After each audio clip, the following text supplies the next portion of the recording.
இப்போது புதிய அறிமுகம் ஆச்சி ஹோட்டல் சாம்பார் 50 கிராம் ரூபாய் 20 மட்டுமே. ஆமா, இது வெற்றி விழா மேடைதான். 2019 இருந்து கொள்கை கூட்டணி அமைச்சு வெற்றி பெற்று வரும் நாம 2026 அடைய போகக்கூடிய வெற்றிக்கு தொடக்க விழா மேடை இது.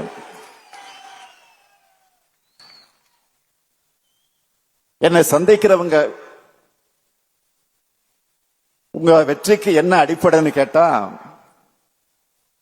எங்களுடைய தோழமை உணர்வுதான் எல்லா இடத்திலையும் மறக்காம நான் பதிவு செய்கிறவன். நான் ஏன் தமிழ்நாடு சட்டமன்றத்தில் கூட பதிவு செஞ்சிருக்கிறேன். ஊடக நண்பர்களுக்கும் எதிர்கட்சியினருக்கும் நான் சொல்லிக்கொள்ள விரும்புவது, கருத்தியல் கூட்டணி அமைச்சிருக்கக்கூடிய எங்களுக்குள்ள கருத்து மாறுதல் வரும், ஆனால் விரிசல் வராது.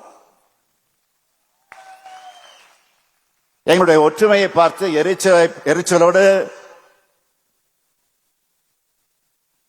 இதுல விரிசல் வருமானு சில எதிர்பார்த்துக்கிட்டு இருக்கலாம். அவங்களுக்கு நான் சொல்லிக்கொள்ள விரும்புவது, உங்களுடைய ஆசையில தான் மண் விடுமை தவிர எங்கள் கூட்டணியில் விரிசல் விழாது. இருக்கிறது தான் நம்முடைய தமிழ்நாடு. எங்களை என்ன மிரட்டினாலும் உங்களால இந்தி மொழியை திணிக்க முடியாது. மிரட்டினா அஞ்சு நடுங்கி கூழ கும்பிடு போடுறதுக்கு அதிமுக நினைச்சீங்களா? இது திமுக. மிரட்டினா அடங்கி போறவங்க இல்ல, அடக்க நினைக்கிறவங்கள அடங்கி போக வைக்கிறவங்க நாங்க.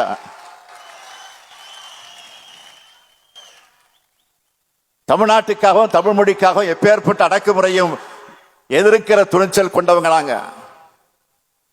இங்க இருக்கிற நாங்கள் தமிழர்கள், சுயமரியாதையோடு இருக்கக்கூடிய திராவிடர்கள். ஒன்றிய அரசு என்ன நினைக்கிறாங்க? இப்படி அறிவுபூர்வமா முற்போக்கு சிந்தனையோடு பேசுறாங்கள, இங்க மட்டுமல்ல நாடாளுமன்றத்திலே முழங்குகிறாங்கள, இவங்களை எப்படி தடுக்கலான்னு பார்த்தாங்க. அதுக்காகத்தான் இப்போ தொகுதி மறுசீரமைப்பு கொண்டு வர போறாங்க. நம்முடைய தொகுதிகளின் எண்ணிக்கையை, நம்முடைய பிரதிநிதித்துவத்தை குறைக்க நினைக்கிறாங்க.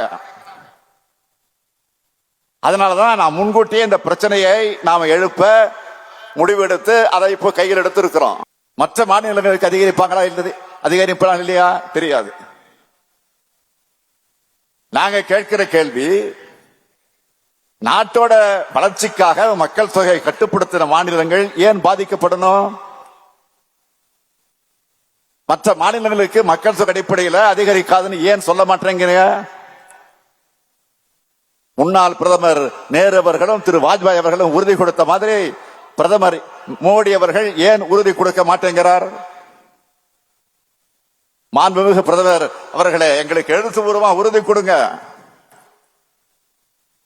இப்ப இருக்கிற மக்கள் தொகை அடிப்படையில் தொகுதி மறுசீரமைப்பு மேற்கொள்ளப்படாது. 1971 மக்கள் தொகை அடிப்படையில் தமிழ்நாட்டுக்குரிய பிரதிநிதித்துவம் கிடைக்கும். தமிழ்நாட்டுக்கு எந்த பாதிப்பும் ஏற்படாதுன்னு உறுதி கொடுங்க. இன்னைக்கு தமிழ்நாடு எழுப்பியிருக்கக்கூடிய இந்த உரிமை குரலை தெலுங்கானா, கர்நாடகா எதிரொலிச்சிட்டு இருக்காங்க. இப்போது புதிய அறிமுகம் ஆச்சி ஹோட்டல் சாம்பார் 50 கிராம் ரூபாய் 20 மட்டுமே.